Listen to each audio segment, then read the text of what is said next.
Self help গ্ৰুপৰ নিগতে update লৈ আহিছোঁ।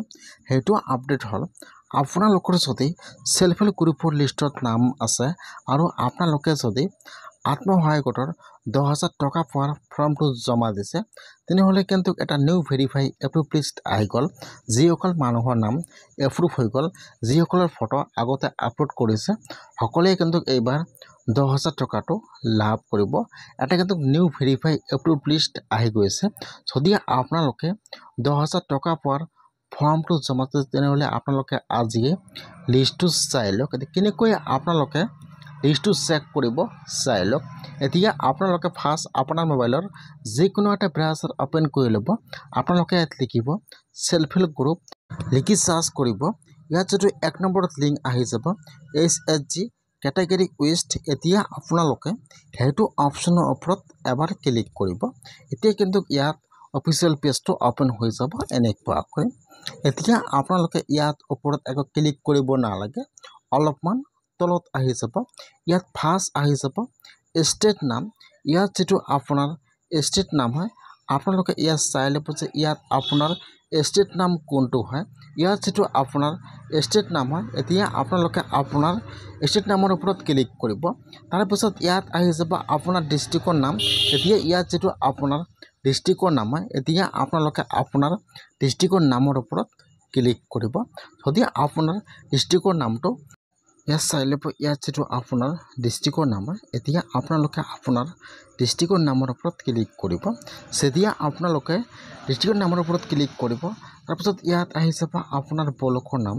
ইয়াত যিটো আপোনাৰ ব্লকৰ নাম হয়, এতিয়া আপোনালোকে ইয়াত চাই লৈ এতিয়া আপোনালোকে আপোনাৰ ব্লকৰ নামৰ ওপৰত ক্লিক কৰিব। যেতিয়া আপোনালোকে আপোনাৰ ব্লকৰ নামৰ ওপৰত ক্লিক কৰিব, তাৰপিছত কিন্তু ইয়াত আহি যাব আপোনাৰ পঞ্চায়ত নাম। এতিয়া ইয়াত চাই ল'ব যে ইয়াত আপোনাৰ পঞ্চায়ত নাম কোনটো হয়।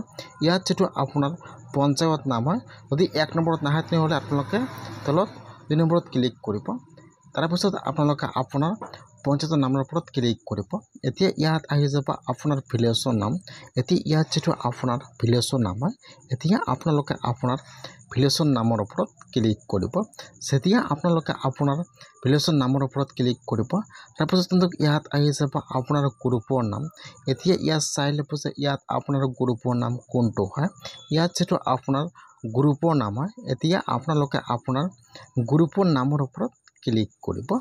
যেতিয়া আপোনালোকে আপোনাৰ গ্ৰুপৰ নামৰ ওপৰত ক্লিক কৰিব, তাৰপিছত ইয়াত আহি যাব আপোনাৰ গ্ৰুপত যিমানকেইটা মানুহৰ নাম এড হৈ আছে বা আপোনাৰ গ্ৰুপত যিমানকেইটা মানুহ আছে, ইয়াত কিন্তু সকলো মানুহৰ নাম আহি যাব। ফাৰ্ষ্ট আহি যাব ইয়াত আপোনাৰ গ্ৰুপৰ নাম, আপোনাৰ গ্ৰুপৰ একাউণ্ট নম্বৰ, গ্ৰুপৰ একাউণ্টৰ নামটো আহি যাব। তাৰপিছত ইয়াত আহি যাব আপোনাৰ মেম্বাৰ নাম, মেম্বাৰ গাৰ্জিয়ান নাম, আৰু এইফালে চাব দিয়া আছে এভেইলেবল একাউণ্ট এভেইলেবল।